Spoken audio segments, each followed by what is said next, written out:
Bonjour à tous, dans cette vidéo nous allons regarder comment utiliser le PyPA5 avec ngFor et ngIf en se basant sur l'exemple des utilisateurs GitHub qu'on a déjà fait précédemment.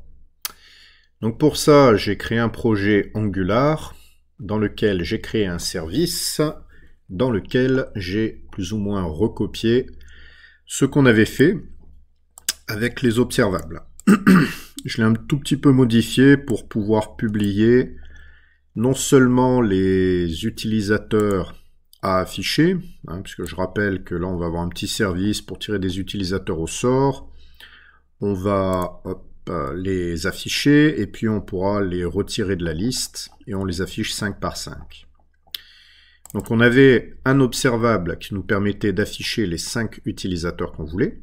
Ici, on avait toute une construction et une dérivation d'observable qui nous permettait d'afficher 5 utilisateurs, d'en retirer dans la liste, que la liste se mette à jour.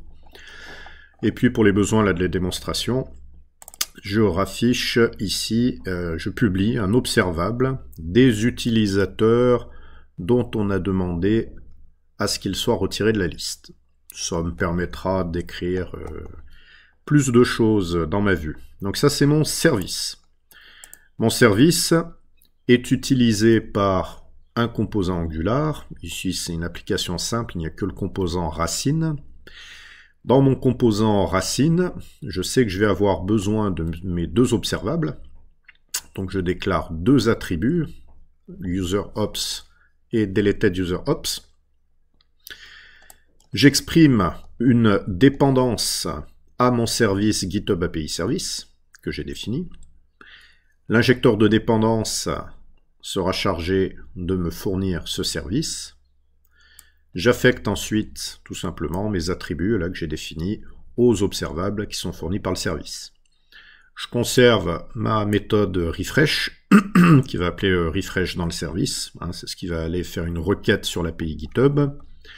Et puis je conserve ma méthode delete pour dire que je veux retirer un des utilisateurs de ma liste. C'est la traduction de ce qu'on avait. Voyons voir au niveau de la vue. Actuellement, au niveau de la vue, donc, j'ai pas d'affichage particulier pour mes utilisateurs. Je vais donc écrire une vue, là, en direct. La vue, on en avait fait une balise UL, pour unordered list. À l'intérieur de cette balise, je vais avoir des balises LI. Voilà. Et ces balises, je vais les répéter autant de fois que j'ai d'utilisateurs à afficher. Et donc, c'est là où je vais faire intervenir un ngFor. Je vais itérer ces balises, je vais les répéter un certain nombre de fois. Alors, pour chaque utilisateur de mon observable userOps. Hop.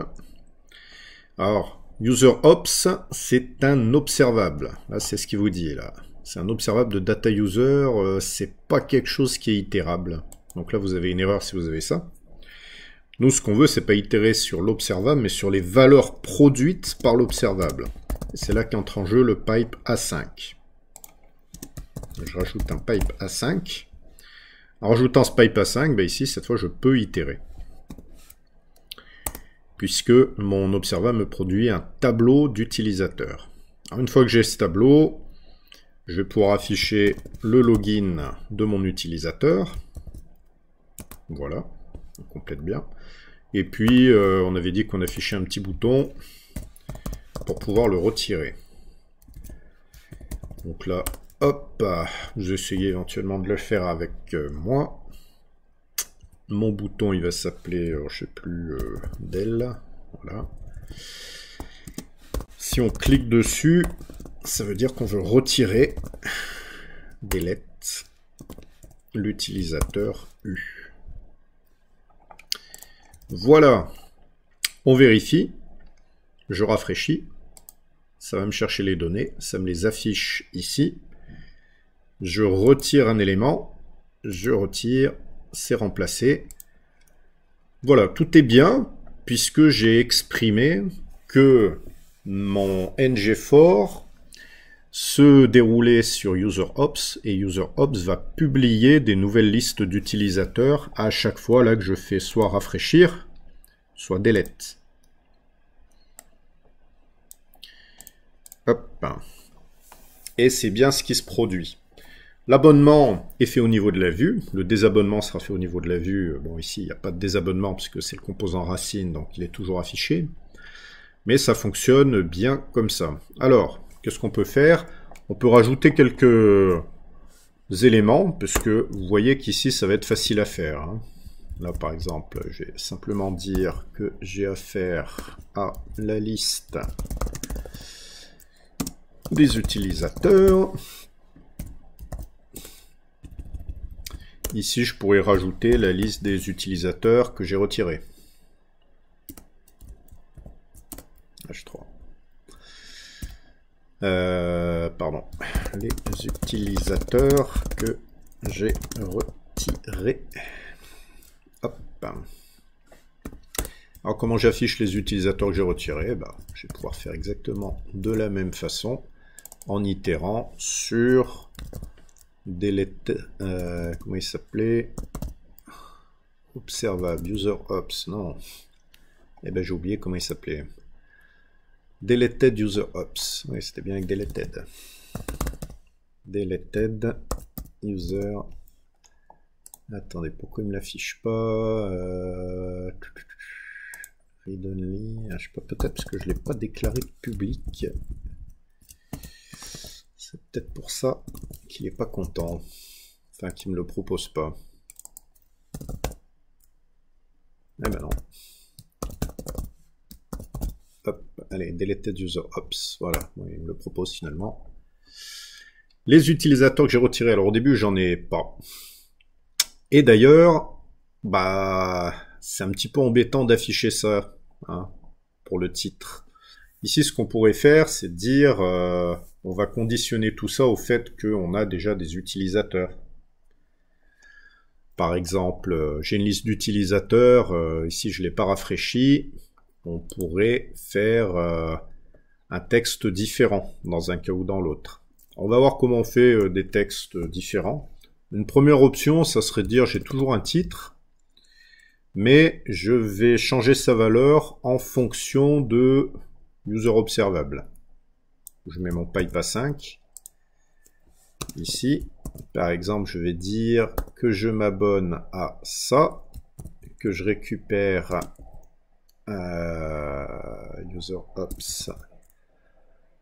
Alors, c'est pas le composant hello, ce sera length. Si length est supérieur à 0, je fais un ternaire. Ici, j'afficherai la liste des utilisateurs. Sinon, j'afficherai rafraîchir pour obtenir la liste. Hop, et vous voyez, ici j'ai rafraîchir pour obtenir la liste. Là j'ai fait un ternaire, hein, à l'intérieur de la notation moustache en utilisant un abonnement à mon observable. Si je rafraîchis, maintenant j'ai la liste des utilisateurs avec ça. Alors ça c'est une façon de faire. Une autre façon de faire, ici, liste des utilisateurs retirés, par exemple, vous ne l'affichez que si il y a des utilisateurs qui ont été retirés. Donc ngIf. Alors attendez, hop, on va même faire mieux que ça. On se dit là finalement, ce que je veux c'est m'abonner une seule fois. Là un petit peu le défaut de ça, là c'est qu'on s'est abonné 2 fois, c'est un peu inutile. Idéalement, on aurait créé une balise section qui encapsulait ce fragment de code HTML, et dans la balise section, on aurait mis un ngIf. Ça aurait simplifié les choses. Mais bon, voilà, ça m'aurait enlevé mon itération ici, donc je vous montre une deuxième façon de faire, là, avec le ngIf. Vous vous abonnez. Vous vous abonnez donc à l'observable, deleted user, pipe à 5, oups.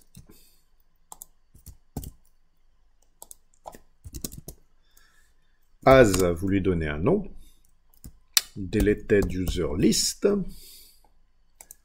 ferme. On finit la section. On met ça en forme pour que ça soit joli. C'est pas le cas là. Hop. Voilà. Bien indenté. Ici, par exemple, vous voyez, je n'affiche plus là que j'ai des utilisateurs qui ont été retirés. Je ne le ferai que si, ici, on publie quelque chose qui n'est pas vide. Alors, du coup, ici, bah, ça me permet de faire une itération sans avoir à m'abonner, mais simplement en faisant une itération sur dul, deleted user list. Allez, c'est parti, je rafraîchis. Ah, ici, j'ai encore un truc, ça va pas bien. Ça m'affiche la liste des utilisateurs que j'ai retirés. Alors, je vais en retirer d'ailleurs. Hop, Pierrot, Philippe, tac, tac, tac, tac, tac, tac. Je les affiche. En tout cas, ils s'affichent facilement. Au niveau du ngIf, pourquoi est-ce que au départ, ça m'affiche quand même les utilisateurs que j'ai retirés? Parce que cette expression-là, elle va être évaluée. On va regarder si deleted user ops publie une valeur. Ici, c'est le cas. Il va publier une valeur tableau vide.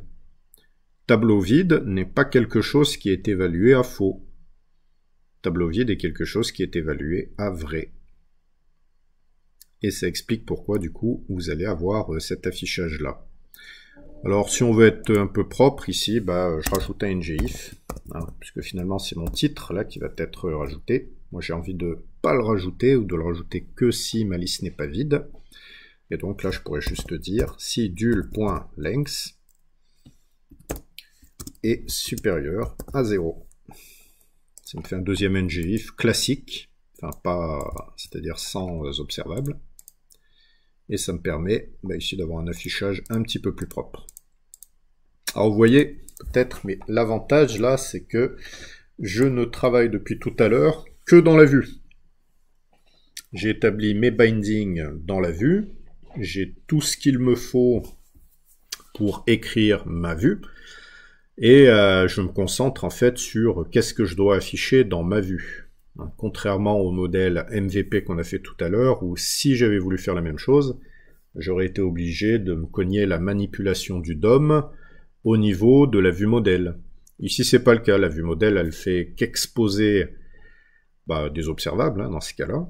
Et ces observables, je m'y abonne dans la vue. Je peux réécrire des fragments de code HTML qui vont tirer parti donc des directives Angular, ngIf, ngFor, les bindings, la notation Moustache.